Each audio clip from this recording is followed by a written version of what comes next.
We're back. Episode 3. Yeah. Episode 3 of 383 Meter Podcast. Andy, Ian, 2 guests, Eddie and Mr. Boogie, Mr. Brannon Burns and Eddie Urban on board for our 3rd episode.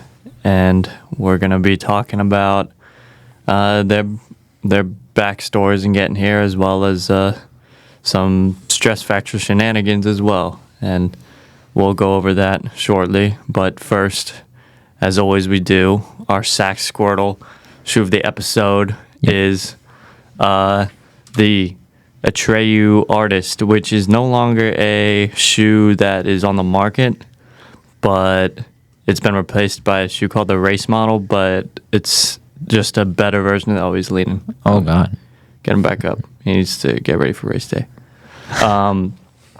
It's a shoe that is basically like a very, very quality budget carbon racer or trainer, if you want it. Small company out of Austin, Texas. And I've talked to the guy that started the company, Michael, and he's a pretty cool guy. And I think what he's done starting a small business with making shoes for the running community has been pretty awesome. And for it to get on a scale to where across the damn country I'm running shoes like this, and a lot of other people are, it's pretty neat. But yeah, it was this pair was $100, and then the new model, the Race Model, is $120. So definitely a lot more affordable than the shoes in the market. And wasn't it subscription based?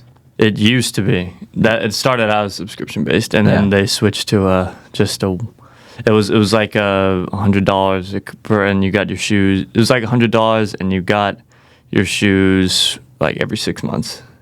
You sent it back. Yeah. But he replaced it. I think the pandemic had to do with him changing the model on that. But yeah, if you want an affordable carbon racing plated shoe or trainer, that's your shoe, the Race Model. The Artist, if you can still find it, it's a good option as well. Yeah.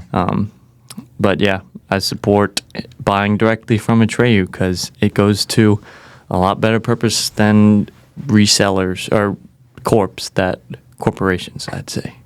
Yeah. You know, support the small man. Exactly. Yeah. Screw Nike. Unless they sponsor me. If they sponsor me, I love Nike. My emails are open. Exactly. My emails are open. Any company. So I guess just a quick introduction to Boogie Burns or Brandon Burns. And we will open the floor. And then to the Eddie fellas. Urban. So just a little bit of background so that we don't miss anything is they're both seniors. And Boogie will be returning next year. Thank God. I don't know what I'd do without him. Eddie, unfortunately, will not. I'm still mad about it, but I'm working on it. So working through it. I'm sad about that. I'll let them introduce themselves. Eddie, you want to go first? Yeah. So I'm Eddie Urban. Do you want me to? Yeah, just tell a little bit more about your background and like tell like your story with Catawba like really quickly, and then just kind of run down through the history of that, and then we'll get to obviously the topic of this episode is stress fractures and how we went to overcome them. I know, Boogie, was it stress fracture or stress reaction for you? They never did really say. They said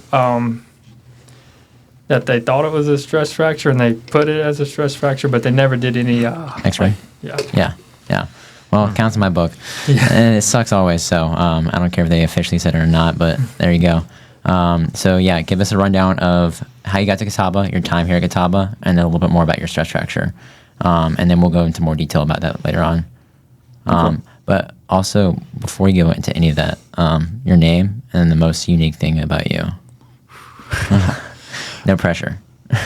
Oh, most unique thing. So I'm Eddie, of course.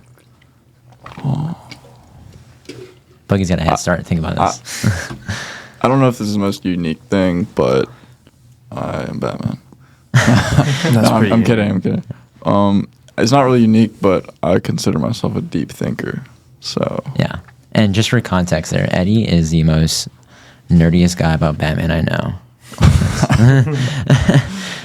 He likes Batman, everything Batman, and Batman Legos. So if you want to get a gift, that's the way to go about that. It's a great gift for him. And then give us a little bit of a rundown about your career here. Yeah. So I originally didn't sign a scholarship from high school for this school, I signed with UFC Upstate, which is in Spartanburg, South Carolina. That's my hometown. I think it happened when I was a freshman, first semester freshman at USC Upstate, and I think the COVID pandemic had a lot to do with why I didn't fit well with that situation. Yeah. I think it's also I wasn't living on campus either, so I didn't really have a college feel. It was kind of just training in school, and it was kind of frustrating to have to commute like 25 minutes. You lived at home while you're going there? Yeah. Yeah. Did they have on-campus housing? They just didn't let you do it, or? They did, but they were basically like, you're going to get COVID if you like live on campus. So I'm like, okay, well, geez. It's not a good option. Yeah. But yeah, I just don't think it was the right fit for me. Going into it, I thought I chose that because of the money situation at first. Catawba wasn't as quick to offer me as they were. So, Yeah. And I had school scholarship that would cover a lot. But I ended up reaching out to Coach Brian again because he did recruit me. It was between USC Upstate and Catawba before I did commit to USC Upstate. Yeah. I did reach out to Coach Brian, I think, end of September of 2020. And, he said that it would always be open if I wanted to,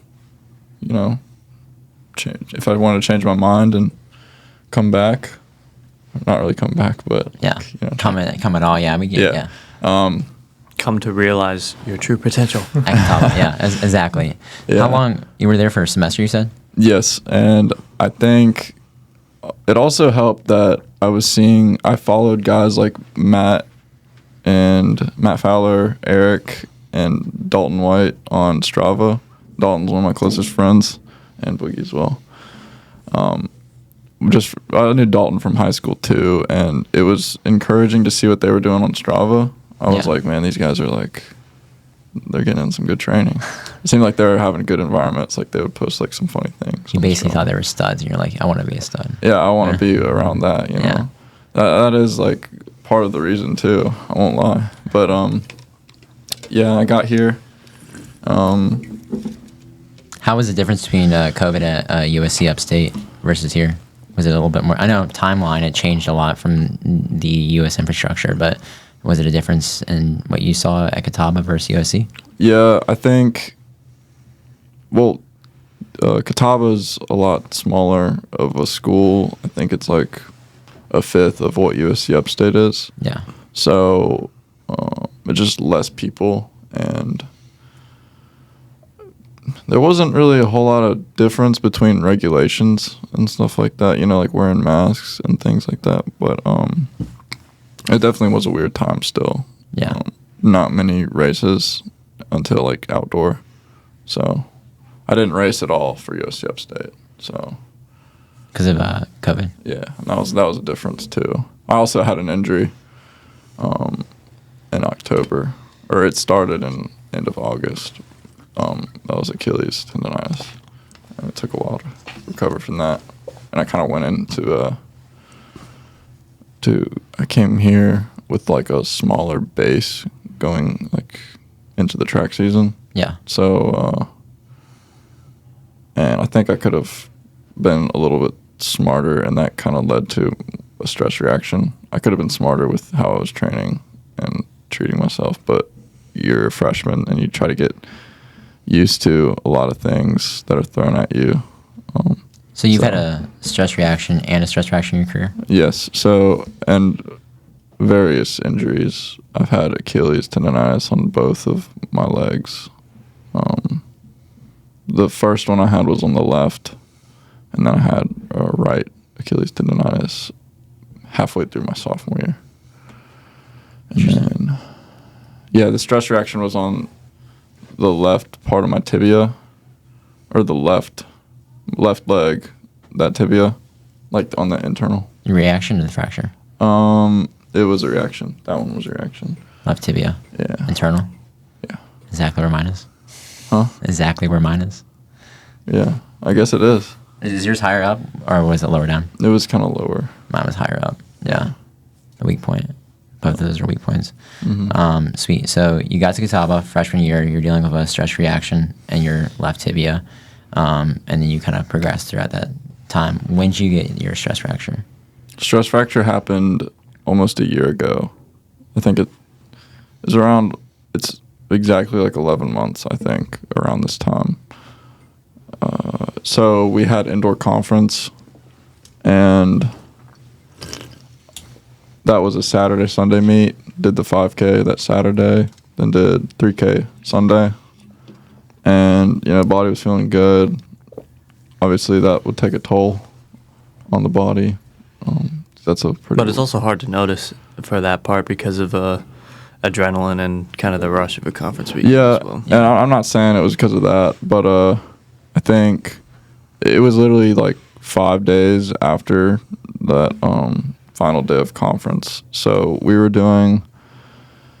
took a day off that Monday. I think our coach had us take a whole day off. Yeah, pretty much everybody. And we got back into things. We had some 2K repeats Thursday of that week. Oh, yeah, in the rain. I remember that. Yeah. And lacrosse was probably I think lacrosse was particularly dickish that day. Not to call him out like that, but yeah. Sorry. It's a little annoying. I had my, I had old Vaporflies on, the pink ones, the first gen, and I think the carbon might have been messed up. Like, I think I might have cracked it just from overuse. Yeah. And so we were on our last 2K rep. We were about to do our final lap, or we were 600. So that it would be 1400 in the final rep. I took a step. It was my left foot. I took a step, and I just felt like a pop, and which is very weird because normally stress fractures, they're not acute like that.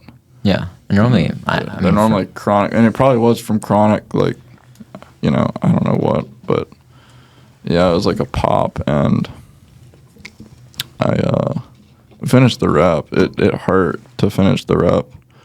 I didn't really think too much about it. I was like, oh, maybe I just tied my shoe too tight. That's what it kind of felt like. So when you tie your shoe too tight, it gets like really inflamed on top. Yeah. And that was what my foot. Extensor tendonitis. Yeah. Something like that. And that's what I thought it was at first, but I ended up getting an X-ray. It's funny because we actually the next day was Friday, and we went like straight into our spring break, and I spent my whole spring break like aqua jogging, like that whole time. Yeah. Because how long was your recovery from? I think you pointed this out to me a couple of weeks ago, but like, how long was your recovery from when you got the stress fracture from that workout to when you actually got back to running on ground? So this happened in March, beginning of March. I wasn't running on ground until probably 2 months later, like 9 weeks-ish, which it normally takes like 8 weeks to heal. So it was like around May 14th-ish, I think. 9 weeks total, you think? Yeah, around 9 weeks. Yeah. Just before we go any deeper into this, just to explain a little bit more about a stress fracture, it's when there's so much stress onto a bone from like tons of mileage onto it. Usually, there's a tiny crack of stress from the fracture, and it's usually when we have too much loading onto it in a phase without the bone reloading onto it. So there's not enough healing going on because our bones naturally, you can correct me because you're more knowledgeable on this than I am, but our bones are naturally loading on more bone as we use them. And so if we load the miles on too fast before our bone can fully heal from the everyday tear and wear, it can turn into a stress fracture. I've also heard of some cases where if you have a tendon that's pulling on the bone, it can, in some situations, cause some stress to the bone, which then can maybe lead to a stress fracture. There's so many things that can lead to it. And I honestly, I've asked ATs about this, and it's kind of like an iffy answer. Like you try to like ask them how you can avoid it and stuff. And we'll get to that later. But from what I've understood, it's just when you're loading that bone past its capabilities and past its healing point. And also there's some other things that can go into it, but we'll get to that later. Is that kind of what you would say? Or there's anything changed about that? Yeah. I don't see any. Yeah, and we can. I know you don't have an X-ray boogie, but we can put your eyes on the camera. I do. I did get an X-ray. You did? Actually. Yeah, they cleared that up. I didn't get an MRI, so they did say it was like a reaction, I think. Yeah. And they wanted to do an MRI to see if there was anything else, but that was a Nightmare. It was a nightmare. I don't know why we couldn't get it done. I don't know financially if it just didn't get done, and the trainers and the coaches, it just seemed to take me out, which was good because I remember waking up one of those days and just I couldn't walk. And I mean, I don't know how deep you want me to go about my experience with that. Yeah, we will. First, though, I definitely want to know what you think is the most unique thing about you. Yeah, we want the Boogie Burns backstory. Yeah, yes, come on. So introduce us Full display. Well, first, Eddie, is there anything you want to leave off that one for your introduction? Oh, no. You're good? I think I'm good, yeah. Give us a unique thing about you, but then also how you got to Catawba and just like a quick backstory with that. And then, like Eddie did, he did it perfectly, like talk about how you led up to your stress fracture, and then we'll go more into it later on. Yeah. So I'm Brannon Burns, a.k.a. Boogie. I think that's the most unique thing about me is my nickname. I got it in 7th grade, and somehow it stuck with me to now. I think that's really cool. How I found Catawba. There was an old coach here before y'all got here. His name was Coach Marchenko. Bobby. Yes, sir. Bobby. And he reached out to me on Instagram, and the ball got rolling. I came on my visit, and I loved the team that was here. And I got to stay. I did an official visit. I got to stay with Ethan and Logan Bemis, and they played a huge role in that. I mean, I love the team. I love the coaches. I love the campus, but they really poured into me, and I was like, man, I see myself being like brothers and buying into what they're doing because they were phenomenal, and they still are. I still stay in contact with those guys, and I knew it was the right choice. And when I got here, I'm not going to lie, it was really, really hard. So if you know me, I'm kind of reserved, or at least when I got here, I don't know. I don't think none of y'all were here my first semester. No. I was. But not even Eddie. Not even Eddie. Tommy so, could. Yeah. Tommy could probably. Yeah, probably Tommy. I didn't really talk that much. I really just stayed to myself, and which kind of later on has contributed to my downfall a little bit, and I can go more into that. But No, that's not a downfall. well, Stumble in the road. yeah.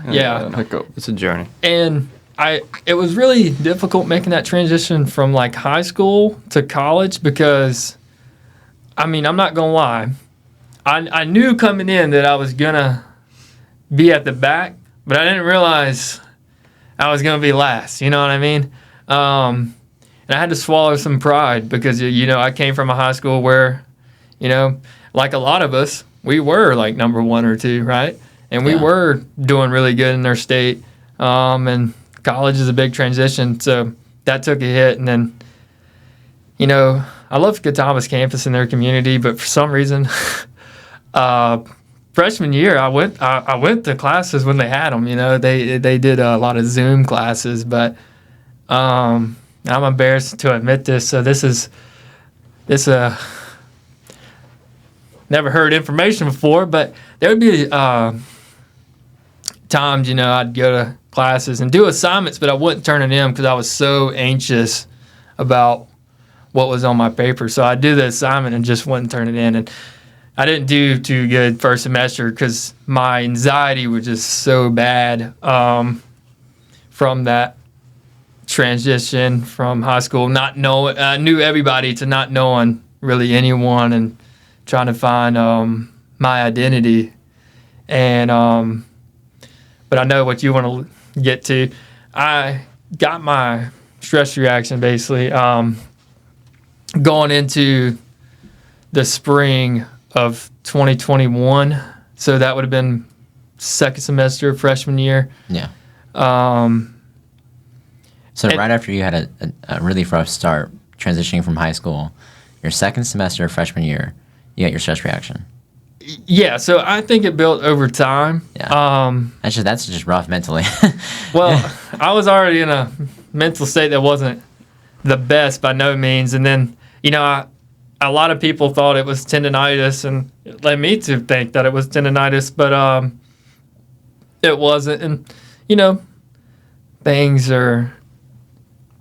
things happen, so maybe, I'm not going to lie, it was a real struggle, like I said, and there was things I didn't do that ultimately probably did lead to me getting injured because I just didn't do what I needed to do. And looking back on it, it wouldn't have happened if I did the things. And I'll just be open and honest. It's why coaches and other teammates are crucial to getting your runs in, right, and doing the little things. And I didn't really do that, and it ultimately led to something that kind of spiraled. But it turned into a blessing, and I'll talk about that later on. But,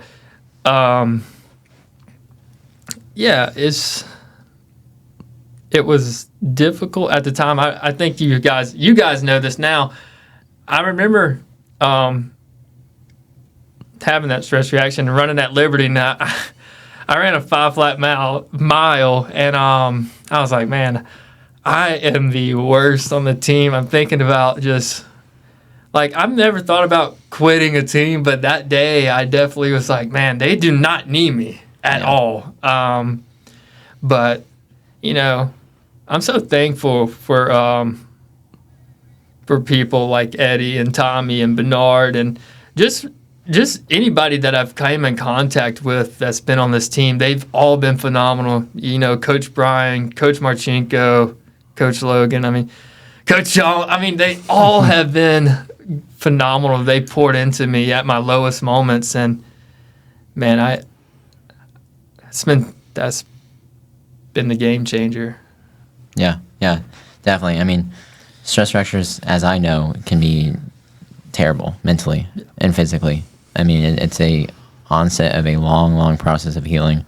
It's nice to let everyone else know about you guys, because I think you guys are so special to this team, and kind of explain your story a little bit. And that was great. And also the transition from high school to college can be so worrisome. It's difficult. But now that we got into that background of Catawba, if we could have a deeper explanation about that stress fracture. I know you kind of briefly went into it, go into it. I know yours was a little bit more, it was a fast onset. I don't think you felt anything in your foot prior to it. No, it's just a weird, odd step, and you just had it sporadically happen. Boogie, was your experience different? Was it more of an onset, you felt it, and then you felt it, and then it got worse and worse? Yeah. How did the season up until the point where you got the stress fracture go? Because I know it was unique in the sense that cross was canceled that year, and the meets you were at were pretty spotty. And I remember seeing you guys do some outdoor 5Ks in November and December. How did running look up until the point that you had your stress fracture in spring? In the fall it was fine, but it was hard to really it's hard to lock in when there's nothing, you don't see the end of it. I didn't think we were going to get out. I didn't think we were going to have a season for anything at all, because it just kept getting worse. And yeah, it's hard to imagine a season without cross in the fall, especially with all the good ones we've had so far too. And it really got hard to stay motivated, because you didn't know what you were training for. And it was difficult for me because I'm looking around, and anybody watching this, please take note that, don't compare yourself. Comparison's the thief of joy, right? But anyways, I would compare myself. There was amazing guys on the team, and they were really good. They were academic weapons and then athletic weapons, whatever you want to call them. But I remember just thinking to myself, I'm not good enough, and it just caused me to spiral. You would think it would have caused me to overwork, but it just caused me to just doubt if I can ever do this. And what led up to mine was just not doing what I was supposed to do, and then thinking it's okay, I'm gonna do what I'm supposed to do and go all in. And I should have eased into it, and that's how ultimately I got it, is because, you know, I went from like, I don't know, doing like 50 or 40 miles to like 60 to 65 or whatever, and that big of a jump, I guess it affected me. But it was hard, for myself at least, and because mentally I was just struggling. I mean, I'll be open now.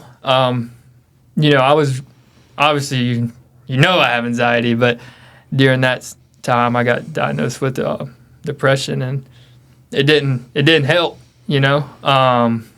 So I felt alone a lot of the times. Yeah. And even when there were people around, and so it got really difficult. And then that injury happened right after that, and man, it was something. But I'm so thankful for this team.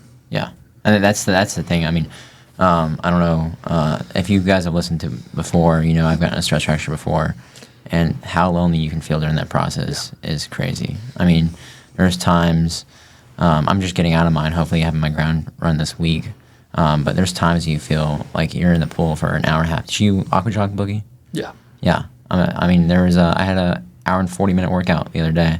I know Eddie's done some crazy things in the pool, some 2-hour workouts. The man's had a David Goggins moment when he was training for that. And luckily, you had Dalton with you, but I don't know. Yeah, most of the time it was Dalton. Most of the time? And Logan, too. What was the hardest workout you've done in the pool? Or the hardest or longest, if those two could cross over? So there was a bike that I did my freshman year.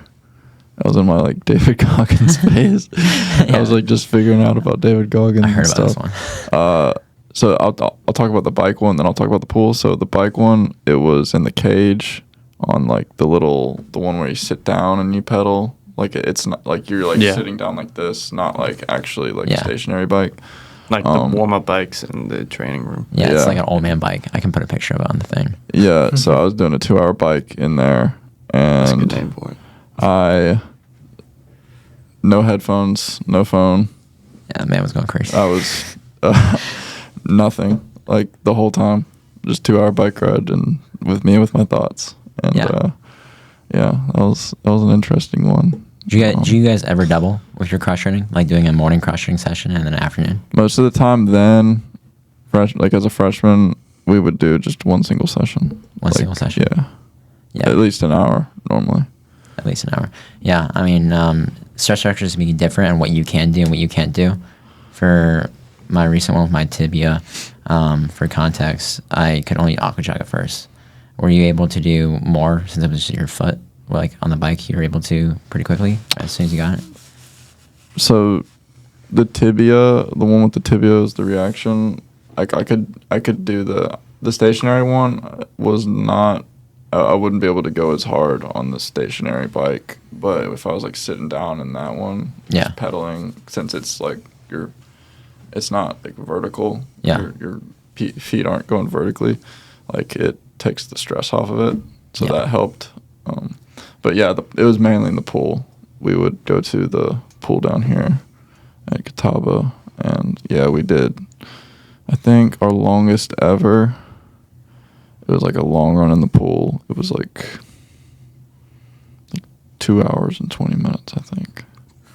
That's an insane amount of time. We would do that like the Sundays they were open, which was like 3 to 6. So we would be there for like 3 to 6, like the whole time. Yeah.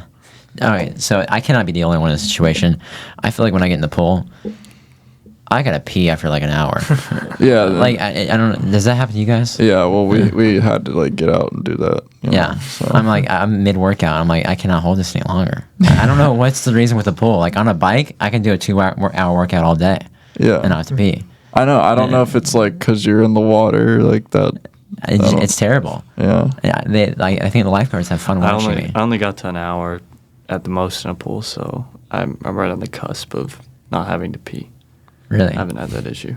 I for some reason in that water, it messes with me. Did you have that experience too, Boogie? I can't say I did. I think the lifeguards just have fun watching me like jump out of the pool and try to run to the bathroom. I'm trying to do it mid rest. They actually watch you. Man, remember that time Bernard almost? Oh God, I don't know if we can talk Yeah, about. I don't. Well, just because of the lifeguards, we won't mention names. But yeah, Bernard came. I'm sure Bernard will be on the pod at some He'll point. At some point, yeah. But that'll be right. so the viewers will get to see him if they aren't familiar with us in general. But yeah. So I think it was me, Boogie, Dalton, and Bernard down at the pool. Was there anyone else? I can't remember. I don't think so. Okay, so yeah, the lifeguards, they kind of were. I don't want to like call them out or anything, but they're kind of like, you know, lazy, like pretty laid back. We'll say laid back, aloof. Yeah. And Bernard, of course, aqua jogging, your head never submerges under the water. Like you're fully above the water the whole time. So Bernard had some goggles on. Naturally. Oh my God. Just because he thought it was a good idea, you know. That's a Bernard thing to do. Yeah, it is. That was just another thing to add, just because it was funny. And so we start aqua jogging, and we go like, you know, there's a certain point where like you can't like go any farther because like your feet will start hitting the ground. And so we turned around, and Bernard was like behind us a little bit, and we just heard him go like, and like go straight under. Like it was like he started screaming, but then it got muffled when he went under. We were just like, what the like? We were just like looking around, and this man is like under the water. And then I remember Dalton just being like looking at the lifeguards like, are you gonna do something? And we had to like swim over there. Like he had an injury too at the time. Yeah. Like something, I think it was with his shins. Like stress fractures on both of them, I think. It's crazy. Yeah, it You is. mentioned that before. That was like brutal. But he said like it was painful in the water. That's why he like went under and started screaming. And when the stress fracture was painful? Yeah, and he tried to keep going. We were like, Bernard, like if you're screaming in the water, you don't need to do this. But he still tried to like push it, and we're like, nah, man, like just stop. And he finally listened. But yeah, that was bizarre, just because like I just. Because, like, the water is supposed to take the impact off. Like, you're not supposed to hurt. At all. Yeah, so... I'm kind of curious how he was aqua jogging. I'm sure he can tell you more about You it. think he was hitting the shallow end of that pool? No, we No. were in the deeper part, and it just, like, I guess he just had a pain, and... You were with him too, Boogie? Yeah, I mean, I had that same question, but I don't know how he got stress fractures in both of his legs. I've don't know, yet to no. figure that one out. I know he was on crutches at the time. Yeah, one leg at a time, right? They gave us, you know the shin pad they give you? Yeah, it was terrible. It doesn't do anything. Yeah, They gave me and Dalton one. I'll give the viewers a picture of the air cast. It's the most the terrible Aircast, that's what it's called. thing. And they gave Bernard 2. He was wearing 2. Dude, it was just like, man, like someone needs to just put like a huge Band-Aid on him. They make you look like Forrest Gump, I find. Yeah. No, that is what it looked like. Yeah. Viewers have seen Forrest Gump. You know what we're talking about. Yeah. But And they're incredibly hard to wear pants with, too. Incredibly hard. Yeah. Did you guys wear shorts? I didn't want to wear shorts. I was like, I cannot be seen no, wearing we would this. have to put it over the pants, which was like, it's not. That looks goofy Yeah. as hell. I know Dalton said F it with the Aircast. Did you keep yours on? Yeah, just because at the time I was like, well, if they're telling me to do it, then I'll do it. I'll yeah. do anything I can to like prevent any further Injury. strain Yeah. or injury. Yeah. But yeah, in hindsight, I don't think it really did anything. No, I wore it for, 10 weeks. And You did that for 10 weeks? yeah, the Aircast. Like when you're like at home over break? Yeah. Dude. I'm like, at the end of it, I was like, this is not worth it. No. This is not worth it. It's placebo, dude. It doesn't But there was no placebo with it too. It's like, at least with a placebo, you're like, okay, I feel like this is really helping me, right? I'm Yeah, like, this yeah, is a but- waste of my time. yeah. And yeah, it's not even yeah, like you said, it's not even really placebo at that point. So. Yeah. So take us through your stress fracture date and your training after that. I wanted to hear a little bit more of an individual story about how that happened. And I'm kind of interested to compare my training with yours because I think you guys were more on the cusp of everyone getting stress fractures and you had a little bit more newer training, while mine's a little bit more refined, I would say. But I could be wrong. So just take us through that process of when you got your stress fracture and then the workouts preceding that real quick. Okay. Do you want me to like go into like what I try to do to prevent those now? Yes, afterwards. Okay. Yeah. All right. So Because I think you're the best at it. And then Boogie, I mean, you've never had an issue with your bones ever again, right? That's correct. Yeah. So the stress fracture, like I said early in the video, I got it around March of last year, beginning of March. Got an x-ray when I came back to school after spring break. So I had it for about 10 days when I got the x-ray and went down to Concord, saw, was it? Burroughs? Burroughs, yeah. That's who it is. Dr. Burroughs. Got an x-ray and it was it was pretty clearly a stress fracture. Like it's still like a tiny little like Bump? No, not a bump. Like it's like you can see where there's a crack in the bone, but it's just crazy how much like one tiny little crack can like be so painful. You know? Yeah. But so I was in the pool for a good bit of mainly like the first 6 to 7 weeks. I was in the pool doing workouts. I was asking Logan for some things, and I kind of repeated what we did a little bit my freshman year, doing some of those workouts. But funny enough, I know people dread stress fractures. I actually was probably the most calm I've ever been with an injury when I got that fracture, because, and I try to tell people, who have injuries on the team, is like, you really have to look at it day to day. Like, you can't think too far ahead. Like, try to be the best version of yourself today. Yeah. Because tomorrow will bring whatever tomorrow brings. Yeah. I like that. I love that. Because I was actually listening to a podcast, and speaking of podcasts, Aaron Templeton said at the end of the day, he had tons of injuries, and like it aligns exactly with what you said. He's like, as long as I was better today than I was yesterday, and I made some progress, not even feeling it, as long as I did something to help myself, it was a good day, and I can move on from that. So that, I mean, I love that, and I kind of had that mindset change as well. Yeah. I wasn't as calm as you though, Eddie. Maybe that's because you like Batman so much.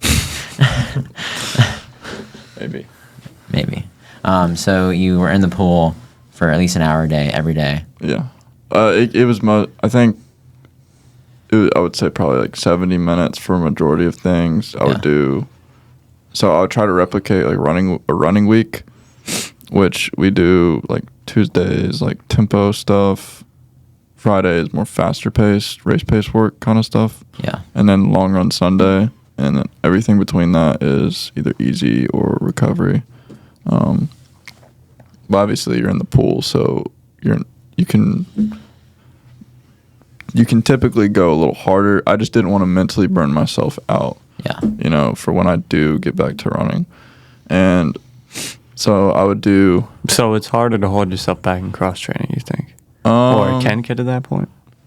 Not necessarily harder to hold myself back. It's just like, if you haven't done it before, after a couple weeks, it can like wear your mind out a lot, and it can take some strain on you. You probably have experienced that. Yeah. But so in a sense, it mimics getting into running at first. Yeah. Like starting it. Yeah, I would say that. Yeah. And I mean that would be natural with most new things that you'd get into. Mm-hmm. And I know you're going to say this. I mean, at least with running, you have a scenic look. I mean, you're like going through different places. In a pool, you're just going back and forth, back and forth, back and forth. Yeah, it's kind of like what we talked about the other day at our team meeting, like goldfish memory. Yeah. It's like you can't be thinking too much about what's going on around you. Something I I spent a lot of time in the pool with Tanner because he was dealing with his Achilles stuff last year too. Something I tried to talk with Tanner about was, when I'm in the pool, yes, it can be boring and, suck, but you're not gonna progress or get better every day if you keep viewing it that way. Yeah. So it's just, you got to do your best to be positive. And I would say I'm naturally optimistic. So that wasn't as difficult for me. But, and also, I know I'm a Christian and God has a plan for me. I believe that thoroughly. And that also, like, my faith also, I think, helps me deal with hard things. That's just me, though. I know everyone's different. We were talking about Tanner. Yeah, so what I'll tell Tanner is I try to think about the things that I'm thankful for, and that, I think, helps facilitate the positive mindset. Yeah. And I know I would also write 3 things every day, typically before I go to bed. 3 things I'm thankful for, just so that I'm, like, writing it out and I'm seeing it instead of just, like, in my thoughts. Yeah. And I'd have it something different every day. I think that helps too. It's so funny you mentioned that. Just being mindful. So yeah. But I would talk with Tanner, about the things that I'm thankful for, or like something good that happened, or it didn't even have to be like anything great or good necessarily. It could just be what was going on with me or life, school, running, how I feel about today, whatever. Yeah. Memory. Like day-to-day stuff. Yeah. Much. I was listening to another podcast. I like podcasts a lot. But they were talking about gratuity writing at the end of the day. It's something positive that happened in your day or something you're grateful for can increase your dopamine or happiness in your body by as much as like if you got paid 2 times as much money. Like just the fact of acknowledging the things that are good in your life can just help you be so much more grateful for where you are. And just make you overall way happier. So before we run out of time too much, Boogie, you want to go into the lead up to your stress fracture, the training after that? Because you were before Eddie too, so that was your late freshman year, so not as much as we know now.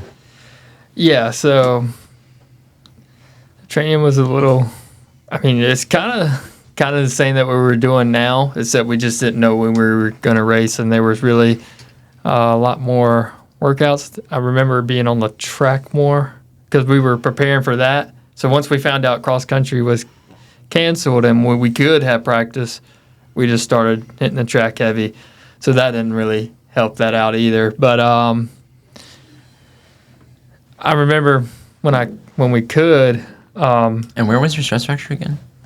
Where was it? Where was it? So it was right here on my knee. I know you can't probably see it. It was on my side of the knee. Like outside of Yeah. Oh, like patella? Yeah. Didn't feel the best, but Never tend to. What else was it you wanted to? So the lead up to your stress fracture, and then also once you got your stress fracture, more importantly, how was your training like? Were you in the pool most of the time, or were you able to bike? It was a mix of both of what I could and couldn't do. I knew the first week I couldn't do anything because I didn't think they knew what to do with me. I don't, because they were like, you can't do anything. I'm like, what do you mean? Like the pool's not going to affect. So that was kind of a weird time. And finally I got approved, and then you had to go through the obstacles of like the pool's only open from like, 7 to 9 or whatever. And it's like, oh my goodness, I'm in all these different, hoops, basically. Yeah. Was this the pool on campus or the Y? Oh yeah, they're finicky with the hours. So it was terrible. it wasn't the best, and I was just trying to find everything, and it's like, man, this is so much harder when you're injured. But y'all talked about positive mindset, and that's so huge. So I said earlier how I was blessed for the injury, and I'll tell you why I said that now. I was blessed because I realized that this whole time my identity was in running. And when that got taken away, I felt like I was nobody. I felt broken. I felt like I wasn't even a teammate because I couldn't run. I felt just like this terrible person. I was like, I can't offer anything if I'm not running, you know? Yeah. But that wasn't the case. And I'm a man of faith as well. And I remember just realizing that it wasn't what it's all about. And once I had that mindset change, it really is about having that positive mindset. A lot of good started happening when I didn't put my identity in running. I still worked hard, but I didn't want people just to see me as a runner. I wanted them to see me as, you know, Brannon, the Christian that just so happens to run. And when I realized that, or realized I wanted to be that, and started being more positive and trying to not only uplift, I felt like I did a good job uplifting others, but finally like uplifting myself and loving myself. I started doing that and started to believe in myself. And, you know, I think I had a good track season last season, you know. I had a breakthrough. Everybody was talking about, you know, breaking 15 and doing all this and that. And I was like, I don't know if I can do it. And I finally just, it was at Duke, ironically. I just psyched myself up. I was like, this is my home turf. This is where I belong. I know I'm going to do this. For reference, you did a internship. Yeah. Sorry about that. It's home turf. Home turf. Home turf. And I psyched myself up, and I was positive, and I went out there and did it. And I'll have to say this, it's like it is a mindset thing. And when you are injured, you have to make those decisions. And, you know, I made that decision to continue chipping away at it. And I didn't get the result I wanted that year. I didn't get the result I wanted my sophomore year, but it came around my junior year. And I just had to be patient. And I say that this was a blessing because not only did I find that it wasn't my identity, but as well as I get to go to Catawba for one more year and still be a part of the team because I was able to get that season back and have eligibility for grad school. So that's been really huge. That's because why he's still with us today. Yeah.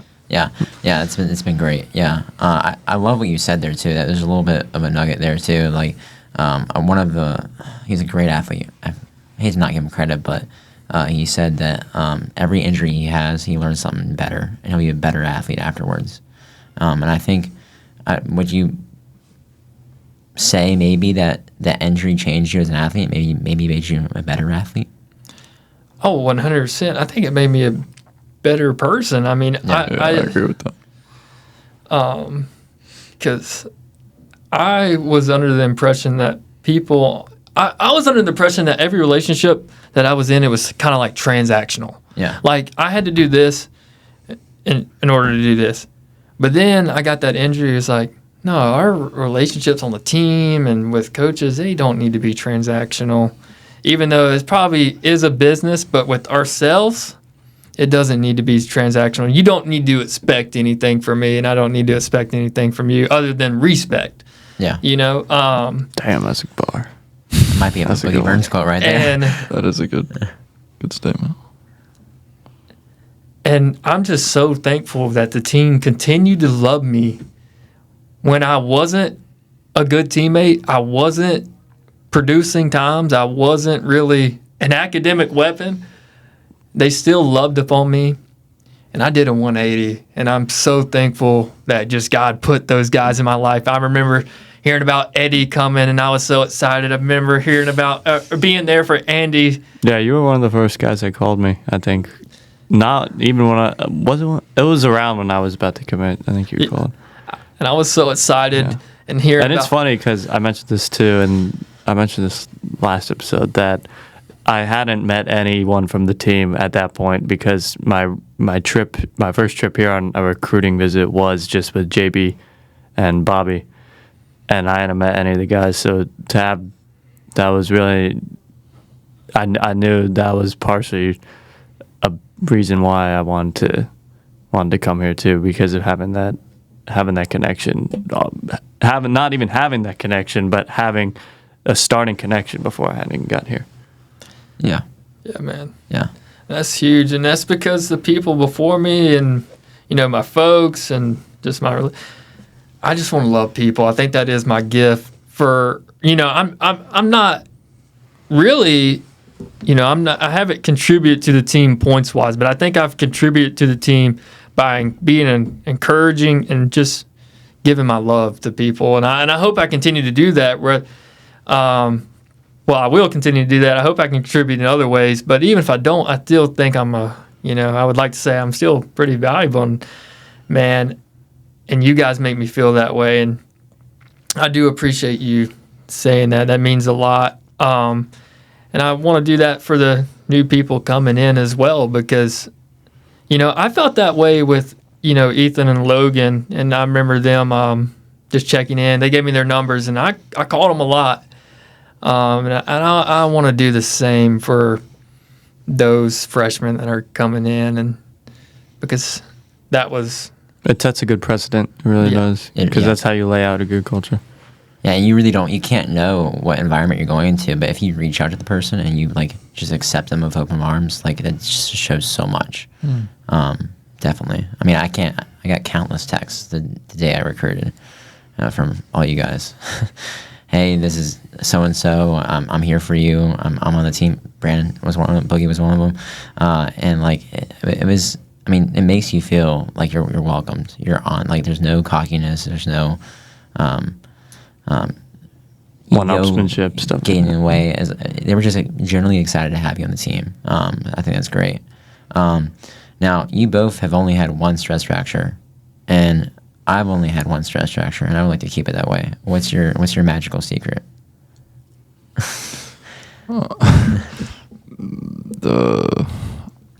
think, like I was saying, the mindset being positive is important, but that's more internal. So I guess more external things.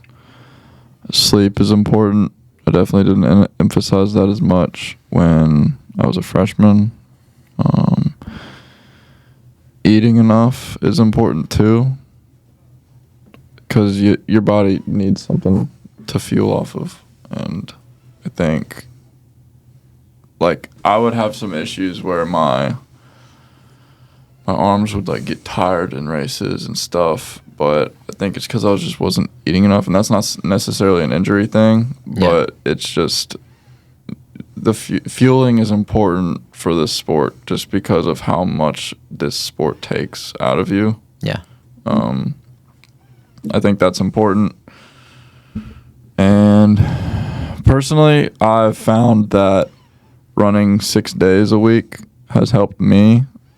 If you can run as much as if you can run 7 days a week, then that is that's great. But I've just found that myself running 6 days a week and taking 1 day fully devoted to cross train has helped me stay healthy. Yeah. Ever since then. Also the Ultra-G, Coach Brian getting that here last year. Was it last year? Yeah. Yeah, it was last year. Really? Yeah, that helped me a lot too. That was the fall of 23 product. Yeah. Yeah. I actually did have a stress. I'm not totally sure. I didn't get an x-ray on it. It was in the summer of 2022. Because, so last year, I think August of 2022 was when the Ultra-G got to campus. Oh, wait. Yeah, I meant 22, not 23. Yeah, and that's when because it was talked about at the end of my freshman year. Yeah. I had sesamoiditis, which is right on the ball of your foot. I think they're really inflamed. It took a while to recover from that. I know Andy had an injury that summer too, 2022. 22, yeah, IT band. Yeah. Yeah, and for those that don't know, the Ultra-G is a great tool because it helps you lift you up off the ground. It's kind of a fancy treadmill that gives you a really fat wedgie. So it's going to lift you up. You can control what body weight you're at. And with that, it's way easier to take some load off of you so you can continue running and continue having that base build up, I guess. You can control really well exactly what body weight you're at. Yeah, that was super big. Like getting back into my, like getting any sort of a base, like keep building my mileage up, like that. And I know like you've been doing a lot of Ultra G running lately and building up too. So I know that feels good when you're making progress. Yeah.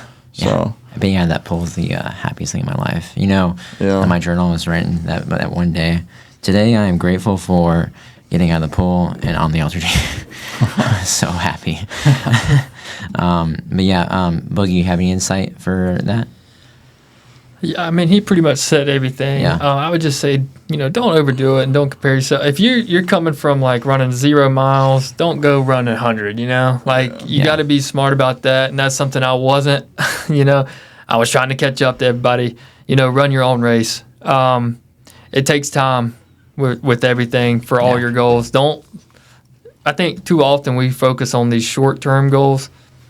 We got 4 years. That's plenty of time. So look at it for the long term and just really dial in the little things, and it'll come. It came for me. It's come for my teammates, and I've really seen succeed.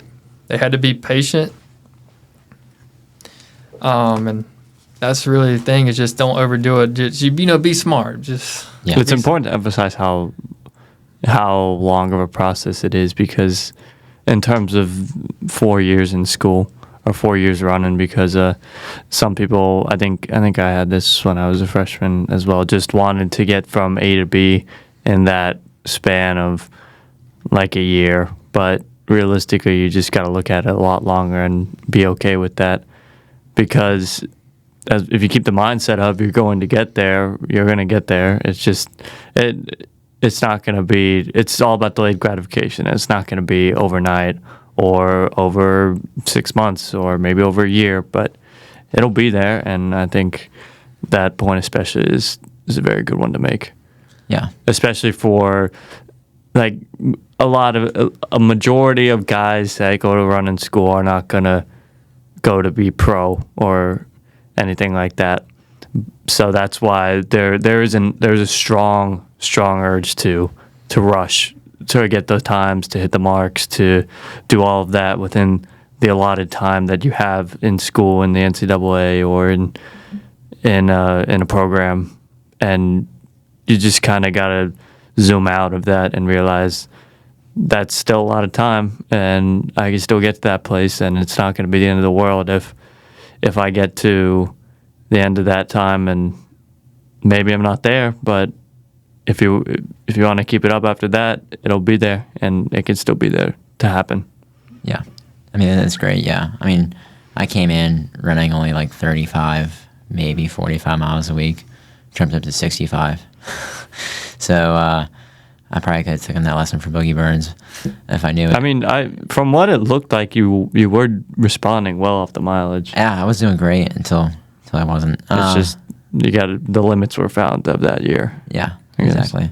I love everything you guys both said there. And I just really, forgive me, as a nutrition minor, exercise science major, really want to hit on the eating enough. Red S deficiency, that in sport, I can put a quick definition of what that is. And when you don't eat enough, your bone density drops drastically. And having enough calories in your diet, eating enough so your bones can shape themselves and add on to that bone growth while you're training is so important. And I did not know that. Is it really called Red S? I always called it Reds whenever I saw it. I mean, you can do either. You can do it. It's like SQL versus SQL for database development. But and I know that was like it was more commonly attributed to, I could be wrong, but from what I've females. read, females. But I know the guys have had it, like big time name guys. What was it? The Jake Smith, British guy. I just read about him recently. Yeah. Oh, and I forgot. It's Red S is relative energy deficiency in sport. Just so for all listeners that know that, and that can come from just not eating enough. A lot of females have the issue with it, especially with getting enough iron in their diet. But it's so important to consume calories. And I know we're all trying to be close to race weight, whatever is fastest for us, and whatever is the highest efficiency. But you got to get those calories in. You have to. It's so important and crucial. And I know toting that line of like, you want to be light, but you don't want to have a stress fracture either. Yeah, everybody's like looking for their runner's body, and I don't think there is such a thing, right? I think too often, like whatever weight you run best at, you need to talk to Ethan Bemis. He started running better when he gained weight. It was the weirdest thing. He said he just ran better at like 160, I think it was. So, but like you said, get those calorie ins and not really focus so much because we're running so much, I feel like. Yeah. You can eat a lot more than you think when you run the mileage that you do in college. But to just be smart too and eat healthy. Yeah. Yes. Like, obviously, don't take the lesson from this video to go stuff your face with a bag full of chips or something. But, moderation is important, but realize that your body needs more than you think it needs. Yeah, and we talked about that Bowser last semester. We had Dr. Bowser. It was like, I don't know if it would be called a meeting or team meeting, I think it was like she spoke to us, and that was when I really started to realize like I need to eat a lot more than I am because she said the majority of us probably don't eat enough. Yeah, I mean, just for context, for my cross country season, I started that season at 142 pounds. Towards the end of it, right before my stress fracture, I think this is what led to it. I was 133. Yeah. That's, I just clearly wasn't eating enough, and the pounds are shredding off, and your bones can't handle that. I mean, if you don't have nutrition to feed like your body to help it feel itself and get to the standard it needs to be, you'll break. And it can just happen for anything. But I know we're going to end it soon. And if you don't mind ending with some encouragement. So if there's an injured athlete out there, what would you say to them in like a quick sentence? And then go from there. I would say don't be so hard on yourself. Be gracious with your body. Treat your body how you would want someone else to treat it, I guess. Like, obviously, you don't want to hurt your body. So, but you also don't want to hurt your mind either. And that comes with it. You can't, there's a fine line with like, I think you were talking about the other day, being a try hard and trying hard. Yeah, it was good. And that's really important with when you're injured, as far as like cross training too. Like, you don't want to push it to where like you're mentally like breaking and just you're so exhausted that because then you won't feel like doing it anymore, and that's not good because consistency is what the sport's all about. If you're injured, like doing what you can on a day-to-day basis. So I would say don't be so hard on yourself and try to be as positive as you can be. Yeah. Simple terms, I guess. Yeah, I mean, we've heard this a lot, but, don't let your highs be too high and don't let your lows be too low. And, we can speak from experience in this room. Everybody goes through those things, and it's always going to be all right. And it does seem difficult at the time, but there's never been a time where I've been injured or hurt or in pain that I didn't come out stronger. Yeah. It took some time, but I promise you, with like just being patient and chipping away at the little things, you get better. You get better. I mean, that's why it's very important to do little things, right? To listen to podcasts and to go aqua jog, because every day you're either getting better or worse. Yeah. So you need to do little things to get you better. So that way, when you do get back to running or whatever sport it is, you're equipped. That axe is sharp. You've been preparing. I heard this is my best quote. I'm sorry, I'll end with this. You're good. The best quote I've heard was by like Abraham Lincoln. He says, if I had an hour to chop down a tree, I would spend the first 45 minutes preparing. And during this time of injury, you can prepare. this is perfect. This is perfect. And you can do things that you didn't normally have, and you can see things that you couldn't see anymore. And I got to learn how to get my form better from standing on the sidelines from being injured. And I got to learn what people deal with a lot more because I just got to take a step back. And I kind of put myself in like a spectator role. And you can do the same thing too. It's just like, just prepare yourself and have that act sharp. So when you do come back, you're ready to go. And it benefited me a lot. And I know it can benefit any athlete that's struggling right now. It's just, like Eddie said, don't be too hard on yourself. Don't be too low. And look at this as an opportunity to become better at the little things that you maybe weren't so good at. Yeah. That's a hell of a way to end. That's a hell of a way to end. All right, so not as good as Boogie's quote, but I did have a cheesy quote to end it with. You guys Please ready? do. Yeah. All right. We're ready. Mozzarella. To persevere is important to everybody. Don't give up. Don't give in. There's always an answer to everything. It's from Louis Zamperini. All right. I think it was a pretty good episode, guys. Anyone ready for the outro? Thank you for joining. Much right. appreciated. We'll catch you in the next lap. Later.